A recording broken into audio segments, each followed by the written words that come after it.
उत्तर प्रदेश के जिला हापुड़ से एक सनसनीखेज मामला सामने आया है, जहां एक कलयुगी बेटे ने बीमा के पैसों के लिए रिश्तों को ही शर्मसार कर दिया। बेटे ने बीमा के करोड़ों रुपए के लिए अपने पिता की हत्या की और उसे दुर्घटना बताया। इतना ही नहीं, आरोपी बेटे ने अपनी मां की भी हत्या करके उसे भी दुर्घटना बताया। ऐसे में उसे बीमा कंपनियों की ओर से करीब 80 लाख रुपए मिले थे। इसके अलावा उसकी पत्नी की भी सड़क हादसे में मौत हो गई थी, जिसकी बीमा की रकम भी उसे ही मिली थी। दरअसल एक हेल्थ इंश्योरेंस कंपनी के अधिकृत प्रतिनिधि की तहरीर पर मेरठ के गंगानगर निवासी और फोटोग्राफर की दुकान करने वाले मृतक बीमा धारक मुकेश सिंघल के बेटे विशाल सिंघल के खिलाफ हापुड़ नगर कोतवाली में मुकदमा दर्ज किया गया है। तहरीर में बताया गया कि मृतक मुकेश सिंघल के पास कई बीमा पॉलिसी थी। उनकी घोषित सालाना आय 12 से 15 लाख रुपए थी और उनका कुल बीमा क्लेम करीब 39 करोड़ रुपए है। मुकेश सिंघल की मौत के बाद पॉलिसी में उनके बेटे विशाल कुमार ने बीमा कंपनी में बीमा क्लेम किया था, जिसके बाद बीमा कंपनी ने जांच की तो पता चला कि विशाल ने 27 मार्च 2024 के दिन मुकेश सिंघल की सड़क दुर्घटना में मौत होना बताया। लेकिन मेरठ के नवजीवन अस्पताल के मेडिकल रिपोर्ट के मुताबिक दुर्घटना रात में हुई थी, जिसके बाद उनकी मौत मेरठ के आनंद अस्पताल में दिखाई गई थी। वहीं विशाल की ओर से बताई गई चोटें और पोस्टमार्टम रिपोर्ट की चोटें आपस में मेल नहीं खा रही थी। ऐसे में बीमा कंपनी को हत्या की साजिश और धोखाधड़ी का शक था। इसके अलावा 1 जून 2017 को विशाल की मां प्रभा देवी की पील कुआं में सड़क दुर्घटना में मौत हो गई थी। पुलिस के मुताबिक उस घटना के दौरान प्रभा देवी अपने बेटे विशाल के साथ ही बाइक पर सवार थी, जहां प्रभा देवी को अज्ञात वाहन से टक्कर दिखाकर सरस्वती मेडिकल कॉलेज में भर्ती करवाया गया था। वहीं प्रभा की मौत के बाद विशाल को बीमा कंपनियों से करीब 80 लाख रुपए मिले थे। इतना ही नहीं, विशाल की पत्नी की भी मौत सड़क हादसे में हुई थी, जिसके बाद विशाल को 30 लाख रुपए बीमा के मिले थे। ऐसे में हेल्थ इंश्योरेंस कंपनी की ओर से विशाल सिंघल के खिलाफ हत्या की साजिश और धोखाधड़ी का मामला दर्ज कराया गया है। वहीं अभी तक विशाल को करीब 1 करोड़ रुपए बीमा क्लेम के मिल चुके हैं। फिलहाल पुलिस पूरे मामले की जांच में जुटी हुई। वहीं पुलिस ने आरोपी विशाल सिंघल और उसके सहयोगी को भी गिरफ्तार कर लिया है।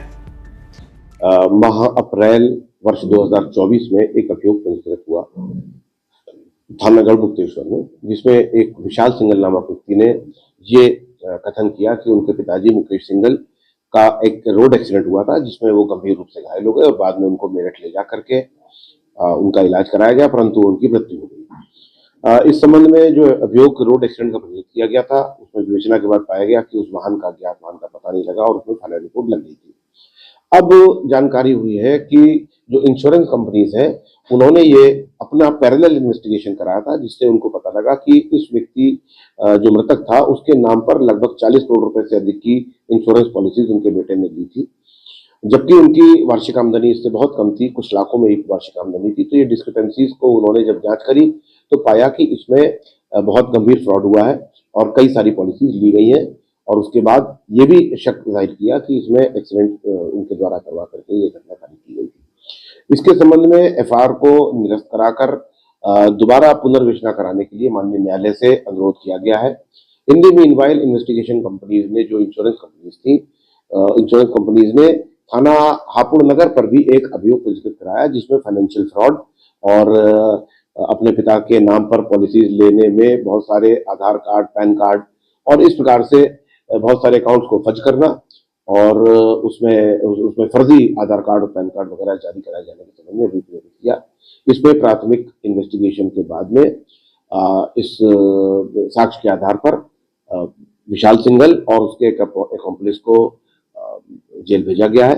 विवेचना चल रही है और जैसे ही हमको थाना गढ़मुक्तेश्वर वाली घटना के संबंध में विवेचना की अनुमति मिलेगी, उसमें विवेचना करके इस प्रकरण की तह तक पहुंचाएगी।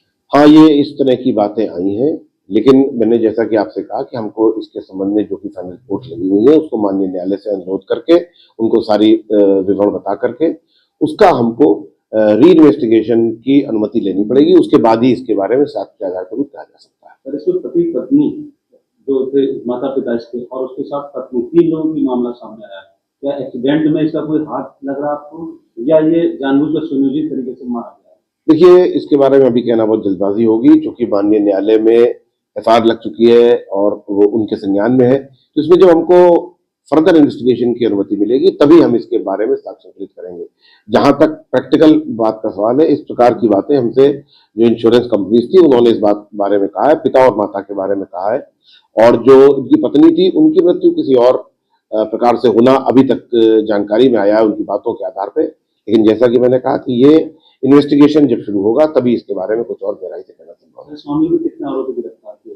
इसमें 2 व्यक्ति गिरफ्तार।